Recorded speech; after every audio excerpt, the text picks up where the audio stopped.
Hello, friends. Matt Rial here, host of I'm Into That podcast, and from what people say, a not too bad smelling person. Yes, this intro is me again, and not me and EJ. There's a reason. It's because I spoke a little bit too loudly into the mic. Here's a clip. Today we have a really interesting and cool guest. That's way too loud. And I've been reprimanded, and I've been fined, and I've dealt with it, and now I'm correcting it. This is the last stage of making amends. I just want to talk quickly about the Patreon. We have a Patreon. It's patreon.com/I'mIntoThatPod. There is a lot of very cool things that we're doing with that Patreon. EJ and I are about to make content exclusively for that $5 level. There are a number of tiers on the Patreon. There's $1, there's the $3, there's $5. I want to thank you, the $5 people. You guys are really showing out for us. Chris Jones, Dan Yoshida, Joshua Maldonado, La Condesa, Sarah Stevens, the Honey Sticks. You people are incredible. I cannot thank you enough for what you're doing. You guys are going to get all sorts of exclusive content and special deals on our merch, which is coming out. There are Discord channels of varying levels of exclusivity. EJ and I are going to be in those Discords talking to you guys. If you're at that $5 level, you can tell us what to ask the guests. We'll even tell you who the guest is weeks before it comes out. If you want to subscribe, we'd be eternally grateful. For eternity. Until, the world blows up in like 30, 40 years. With that said, one more reminder, then we'll get to the show. Guys, this is a video podcast. Yes, it's on iTunes. Yes, it's on Spotify. Yes, it's on Stitcher. Yes, it's probably on a number of other places that I don't even know that we publish to. But if you're not watching on youtube.com/MattyRiri, you won't get a good enough sense of what we look like. I know that our guest today talks about some shoes. If you wanted to see what those shoes look like, youtube.com/MattyRiri. You'll be able to see everything and everyone there. Let's do it. Today's guest is Ify Nwadiwe. He is a hilarious comedian, stand-up, improv, actor, writer, Twitch streamer, podcaster. The list goes on and on until it ends. So, further ado, let's do it. We'll see you on the other side of the theme song, guys.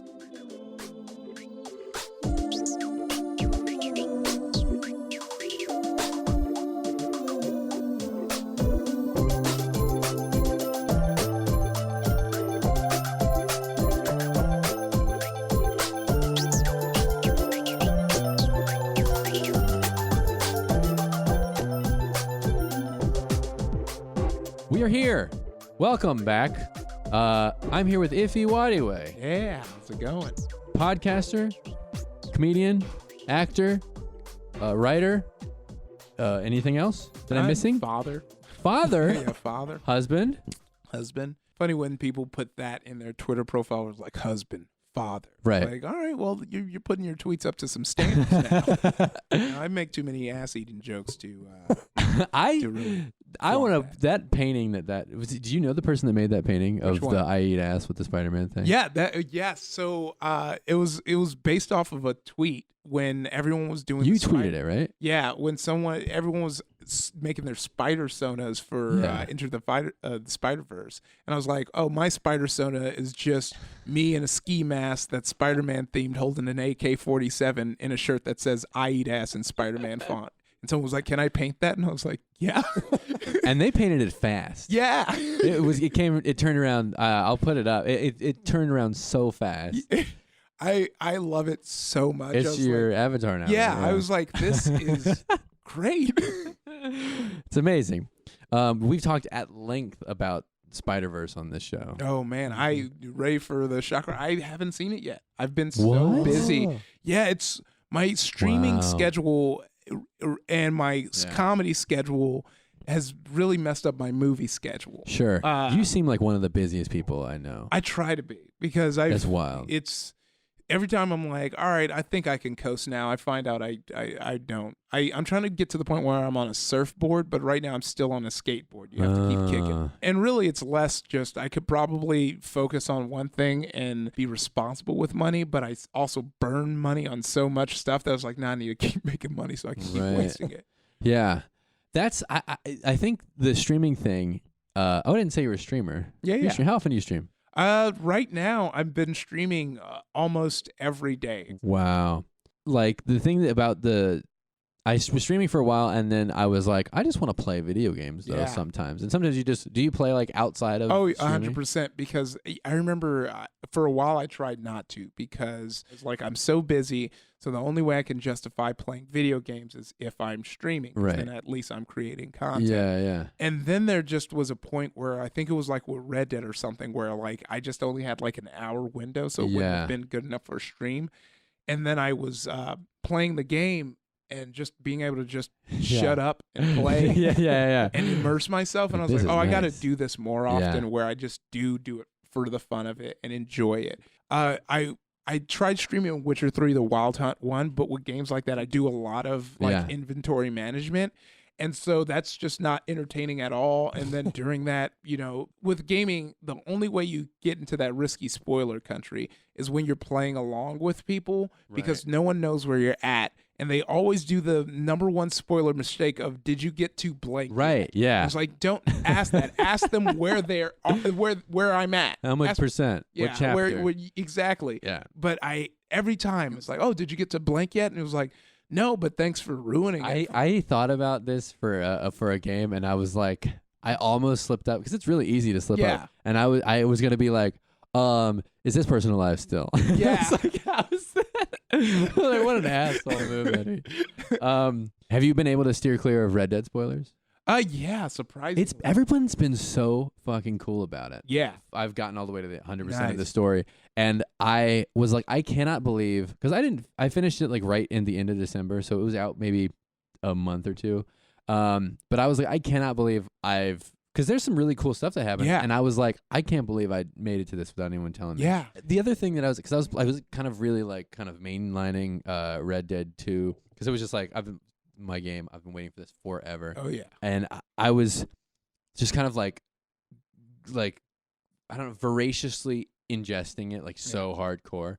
And I was like, I'm going to want this in fucking May. Yeah. When nothing's out. Oh, yeah. And you have like 4 months until like November or September when everything starts coming out again. And I was like, I'm really gonna regret going after what's new so hardcore. So well, that's a good way to go. It's gonna kick in because we'll have Kingdom Hearts in a few weeks, which I just realized. And see, this is where the dark side of the streaming comes in. So the plan was to stream 1.5 to 2.5 on stream, obviously. And my AverMedia capture card just kind of borked and was like causing my whole PC to blue screen. And I was just like, all right, I'm going to just play something else. But since I was streaming more regularly, I didn't have time to play that on my own time. Right, so now I'm like, oh, do I just try and low-key speed run it for the next few weeks? Man. And I think the answer to that is probably going to be yes. On stream? Is that what you're saying? On stream, because now we're getting to the point, like, these next few weeks is where it's like the only time I have is my stream time, because the way I've set it out is I wake up at 5:15. Crazy to me. Go work out at the gym 5:30, get done around 7, shower, drive to work, come home, stream. On Tuesdays when we record Nerdificent, I go record Nerdificent, do like a 1-2 hour late stream. But then if it's like, all right, a comedy show, then I have to not stream. But it's real crazy because it's very easy to do that too much, and then you start going down that loop. So you have to be like, all right, I've lost the privilege to stream. You are doing way too much. You do too much. You're not Superman, you know.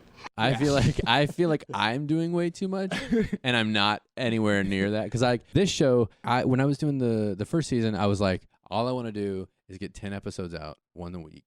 And we shoot for an hour and a half. We cut them down to 25 minutes of an interview, and then the edits get kind of intense with like I'm adding a bunch of dumb shit in here, but. That I was like staying up late, like overnight, where I like wouldn't sleep for nights to like do it and then go into work. Oh man. And it was just fucking insane. And then I was trying to stream at the same time, and I was like, it ain't happening. What I think I want in an ideal world for streaming is like, because you have to keep doing it to get anyone to be interested, and that is the hard part. Exactly. And like, because these people are just going to be there regardless, and if they just want to hang out with someone else after you're gone, it's like tough. It's crazy. I can't like. To me, like, so like Destiny, you were the other night playing Destiny 2. Yeah. And you were grinding for a particular gun, And I was like, oh, that's what I should be doing, because my thing is like I play Destiny by myself. No one like, or I play with my clans off. I play by myself, and I'm like, oh, I'm gonna play for the next 4 hours and trying to get this gun. And I'm like, that's not interesting to anyone. But you were doing the same thing with a clan, and it seemed interesting to me. Yeah, because I feel like what's cool about farming versus doing like if I were streaming a raid is that really allows you to hit on one of the key things with streaming, which is the communication. Like I'm able to talk because we're just rinse repeating, and you're not necessarily bored of it because one, it is like interesting because like different things are happening. Like sometimes we're running through it, sometimes we're getting bodied and we don't know why. But that's actually a good point, because that was kind of an experiment, because that was the time I was on the front page and I was really freaking out about what game to play, because I'm like, I'm on the front page and I want something people care about.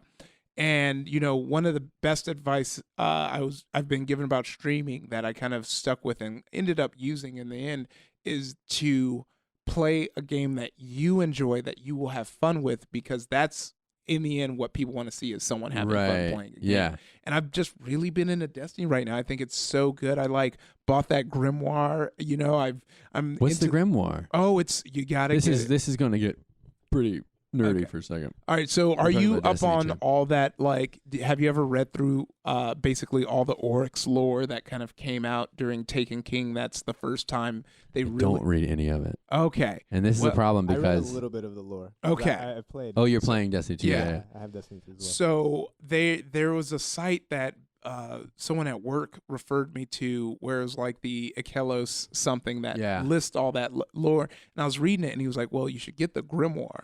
And I'm so mad because I spent so much time reading the site, and the grimoire is literally all those pages that you find from the calcified fragments that like talk about like it's the history of the hive, like how they came to be, how they became the Taken, and it was actually very, very, very good.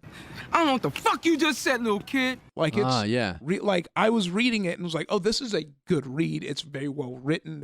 And it made it more fun for me after that, because now I'm playing like missions, and I like when you see like servant of Sivtun or son of Zol, I know exactly what they're talking about. It makes it more meaty. Yeah, I play with a group of friends who it's my brother and all of his friends, and I've joined their clan. They all went to school with a writer from Destiny. Oh wow. And so like, hi Jill, we all make jokes about, because nobody that I know, or no one is reading it. Yeah. And we're like, it's like we all feel bad about it too, because we're playing it and we're like, oh yeah, I don't know what any of this shit is, and we're like, sorry Jill. I mean, she's not watching the BuzzFeed videos. Yeah. She's like, she doesn't watch my work. She's not watching the podcast. It's all there's work. It becomes so daunting, and that's kind of why I kind of fell out, because 100%. It's like, because I'm not the type who's like, all right, let me just Google it. And also, if I'm streaming, I don't want to be sitting there reading stuff up. I was playing PUBG on stream for a while. Oh, that's such a good streaming game. And like, it sucks being not as good as someone who's watching you. Yeah. Oh yeah. Because they're like, you really need to get a 3x scope. Don't mess around with 15s. You're not gonna be able to fucking handle them. Yeah. Like, but you need it. Yeah. Like you're mad, but you're listening. You're like, yeah. I feel stupid, but I need this information. This is really helping me out. Thank you. What else are you like super duper into right now? You were. Super duper into sneakers. And in a way where like I've seen myself transform. Like it started off first, it was like 2-3 years ago, but I really wanted Yeezys. Like I wanted Yeezys so bad. I was the hugest Kanye stan. I still kind of am, but I'm just letting him air his. Thank you so much for your time. Yeah. Letting him air his like ignorance out. It's so much stress and work even trying to stand for this guy, because like so many times he's like, all right, I'm gonna leave the politics alone, and then just a few days ago, I'm gonna put my red hat on. It's like, what? Yeah, I thought we were past this. I thought we were finally like, we're in the rebuilding stage, and he just keeps bouncing back. I think the Yeezys everyone are there kind of ugly. A lot of people do, but I wish more people thought they would, so it could stay cheap. But this is truly how most sneakerheads start out. Yeah. There's just one shoe you want. It's all just one. It's you're not into sneakers, but there's one that finally catches your eye. Yeah. You're like, I want this one. And to accomplish achieving that sneakers, you're like, well, I have to learn what sneakerheads are up to. I have to learn how they get these sneakers. Up until that point, to me, if you wanted a sneaker, you went to the store and you bought it, or you went online and bought it. But I'm now in this new world where... I know where you're headed with this. Yeah. Because I have a few friends who are like... A lot of people that I know who are sneakerheads, Tristan, my friend Tristan, is definitely one of them. I will know what's coming out because he will like Instagram the like countdown for it. Yeah. And then Instagram like, you didn't get this. Yeah. Because so apparently you, my understanding is that you wait on a website and then you try and buy it when it comes out. That's all new age stuff. So this is all stuff because before what was happening was people who were smarter than a lot of us would make these bots, these scripts that would backdoor shoes. So they would so say like it's launching Saturday at 11, around like 9 or 10, they would be able to use the scripts and through clues throughout like the week where it's like, okay, they know the item number for the shoe is going to be this and this. They would be able to check the shoe out before it's even online. But this is how people were buying the shoes, and then they would flip it. So then, I know that's a big thing about the buying and the trading, and that became like a big thing. So now there's all these different things in place, like countdowns, using better, more secure services to do it. But yeah, I had to learn all that because I was like, I keep missing these shoes. Let me like look at the sneaker forums and stuff and like figure out what's happening. And so I learned that it's like, yeah, you need to know when the sneaker drops so you can be there when it drops and buy it immediately. So wait, so it's just like kind of word of mouth where like, oh, this one's going to come out like no, this time. There's sneaker blogs and websites that are letting you stuff and stuff that will be like, oh, this is going to be a surprise drop. This is going to be a special event. I love the idea. This is going to be a surprise drop. It's like everybody knows about it. But that's how it is. That's kind of how the ones that I was waiting up for, the Red Octobers back in the Nike days, like they just surprise drop those. And so and no one knew, and you got lucky if you got them. So now I'm like looking at these Yeezys, but now I'm like, oh, there's all these other cool shoes I like, and I'm using my powers. Why don't I practice before the Yeezy drops by getting these other shoes? And so I just kind of went down the wormhole, and before I knew it, I was just a sneaker guy. And now, like, I look at people's shoes and go, oh, he has the XYZ, Tell me what that, like, I don't understand sneaker culture at all. I don't understand fashion or style. How many like sneakers do you have? I don't have that many. I think right now I have like anywhere between 36 and 40. Now that's pairs? Pairs. That's crazy to me. Yeah. And no judgment here. It's a judgment-free zone. Oh, no, it's fine. My wife hates it, but it's like, it was funny though, too, because like, having a lot of shoes is like nothing, especially in black culture. And I remember my wife tried to, till this day, she tried to snitch me. She went to my stepmom. We were at some party and she was like, did you know if he has like almost 30 something shoes? This was before I got some more. And she was like, I have 200 pairs. I was like, you're not going to win that fight here. Those are rookie numbers. Yeah. You got to bring those up. Yeah, I got to get it up. I got to pump those numbers up. Those are rookie numbers in this racket. Because it's one of those things where, like, I've always been into streetwear, but it's that thing that we do every so often when we're adults where we're like, oh, there's this thing that I used to like when I was a kid that I couldn't get because my parents refused to buy it for me. Right. And now I can just buy it. Oh, boy. And that's what it was. Yeah. First it was that for like video games. Then eventually it came the shoes and streetwears. I was big into Bape. I was big into Billionaire Boys Club. I was big into all of that stuff, but my parents just were not going to spend that much money. Yeah. So you could see I have a full folder dedicated just to sneakers. Wow. You can probably show this in front of your face to show. All right. Just so people know. That is. That's I don't crazy. play. That's wild. That's my Kicks folder. So in it is just the Nike app, the Sneakers app, which is that number thing you were saying. So that's where they do the countdowns. Yeah. Foot Locker, Champs, Foot Action, but mostly I use StockX. So StockX runs like a stock market. Wow, that's nuts. It's all sneakers. I'm gonna screen grab that and show it. This is just like this is all shit I had no fucking clue about, and I love it. We end every show with a game. Okay. Ooh. Is this the original version or the Just Dance version? Is there a Just Dance version? Oh, I yeah. don't think it's the original, but Okay. it's Yeah. not a Just There Dance was a version. dubstep version too that I got really into. Oh, when- yeah. you remember when dubstep was cool and then it became like cool to like shit on dubstep? Yeah. Yeah, it was so funny how that happened, but I was like, I'm not gonna question it. I'm not gonna be the dork still listening to dubstep. Yeah, it sucks. yeah.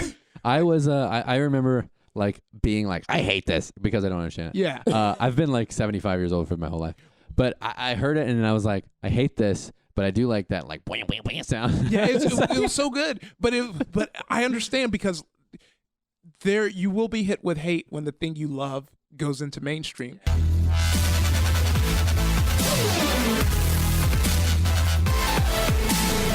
We are trying to step up our game here. We got some merch. Ooh. You will be playing for one of our lucky viewers to take home a piece of merch for Freezies. Okay.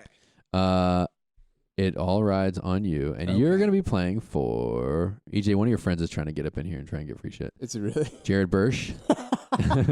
they said I'm obsessed with that suave motherfucker Eric Gomez. So God. we're gonna be playing for Nicole Cuffer from California. Currently obsessed with John Hamm. Oh. John Hamm. All right. So Nicole, You ready you're to playing go? for Nicole. You got to get 3 out of 5. 3 out of 5. Okay, here we go. So this first question, we'll see where your knowledge is at. All right. Which rap group was the first to publicly endorse sneakers? Oh, Run DMC. Oh, Jesus. I knew that. You didn't know that. I fucking knew that. My Adidas. Okay, Yeah, that was the that's- first yeah. big sneaker deal because the Adidas reps went to the concert and they were like, everyone put up your Adidas sneakers, and like everyone had those shell toes, and Adidas was like, let's give these guys money. People still wearing those. Those Yeah. are still super All right, that popular. means I have to go to the See, real- I was trying to no, get no, my you street can kid back up still after not take knowing anything wait about till I start goofing before we make it harder. I guess no. that. Yeah, make I it knew. harder. So make it hard. Any harder than that? All right, hold on. I gotta do this one. I also, it's worth noting, I don't know any of the questions either. So This one, I mean, I think you're gonna get this one, but Okay. I also want to see if you would even have a rough estimate. okay. How many different styles of Air Jordans have been created by Nike since they debuted in 1984? Sorry. How many? The question is, how many Air Jordans are there? How many different styles of Air Jordans? I'm gonna say 473. Okay, Matt, your answer's locked in.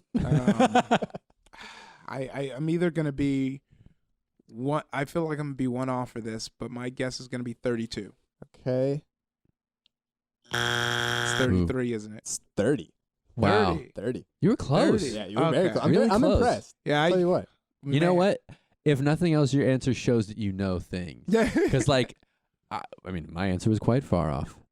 yeah, I knew because I just was. It was an educated guess, Yeah. and sometimes that's more impressive than anything. All right, so you are, what is that, 1 for 2? Okay, Yeah. not bad. Anybody can know Yeah, a fact, yeah, but you that's what thought it right is. through it. All right, let's see. I'm going to give you a true and false. Okay. Nike's original name was Dimension 6. True or false? If you made that up, that'd be pretty fucking good. That would be a good one. False. Yeah, nicely done. It was Phil Knight's idea to name Mhm. them Dimension 6, but it never Yeah. worked out. So here we go. Which sports moment solidified Reebok pumps as sneakerhead-worthy shoes? A. Boston Celtics D. Brown pumping his Reeboks before winning the 1991 NBA Slam Dunk Contest. B. Legendary Atlanta Hawks player Dominique Wilkins starring in the commercial Reebok Pump 1989. Or C. Michael Chang's French Open win in 1989, making him the youngest male player to win a Grand Slam singles at the age of 17. I'm gonna go with A. I feel like it's A. Think it's D. Brown? All right, let's Yeah. see. Let's see. All right, so you're one away. You're one Yeah, away yeah. from winning for old All right. Nicole. All right, Nicole, this is for you. All right. I hope This she one- doesn't suck as a person. Okay, this is going to be a good one. All right. In 2010, video producer and fashion designer Vashti Kola became the first woman to land an iconic sneaker design deal. Which shoe did she design? Again, I can give you multiple choice. Yeah, if you need. definitely give me a right. multiple choice. A. Adidas Superstar 2s. B. Puma Suede Classics. Or C. Nike Air Jordan 2s. Say her name again. It is Vashti or Vashti Kola. Vashti Kola. I'm Go with the Puma Suede. Puma Suede? Which was it? Sorry, Nicole. Oh, man. It was the Nike Air Jordan 2s.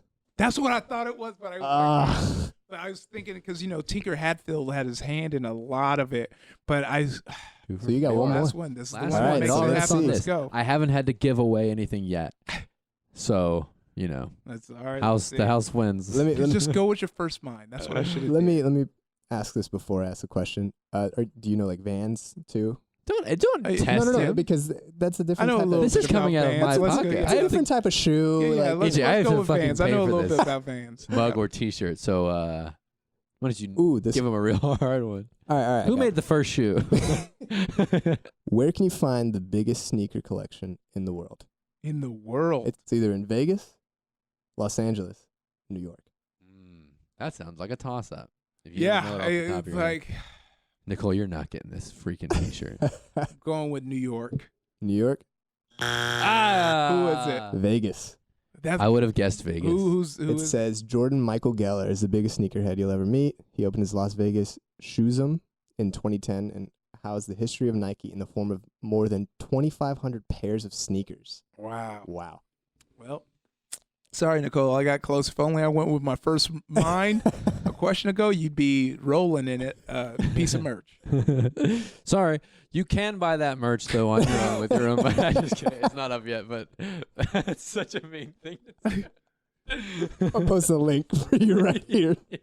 Or just send it Sorry, away. better luck next time. Amazon shit does that all the time with the Oh, yeah. Amazon giveaways where they're like, here you go. Didn't get it, but you can get it for Yeah. 20% off right now. Thank you so much for joining us, Ify. I greatly appreciate it. If they don't already know where you are, tell them where to find you. You can find me at Ify Nwadiwe, Ify Nwadiwe on Twitter and Instagram, and If D's on Twitch if that's your thing. Plug the show. Yeah. Nerdificent. It drops every Tuesday on the How Stuff Works, or I guess now the iHeart Network, and Candy Dinner on Mondays. Independent, indie streets. Wow. We're indie too. Yay. For real, thank you so much. Yeah. Glad to have you. Hopefully we'll have you back. Yeah.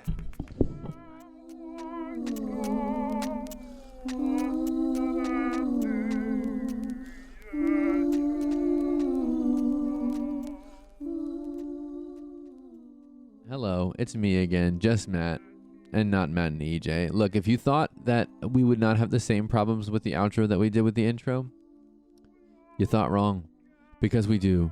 It's okay. The end of the show. Let's just wrap it up. I know you guys got like luncheons to go to, so let's just.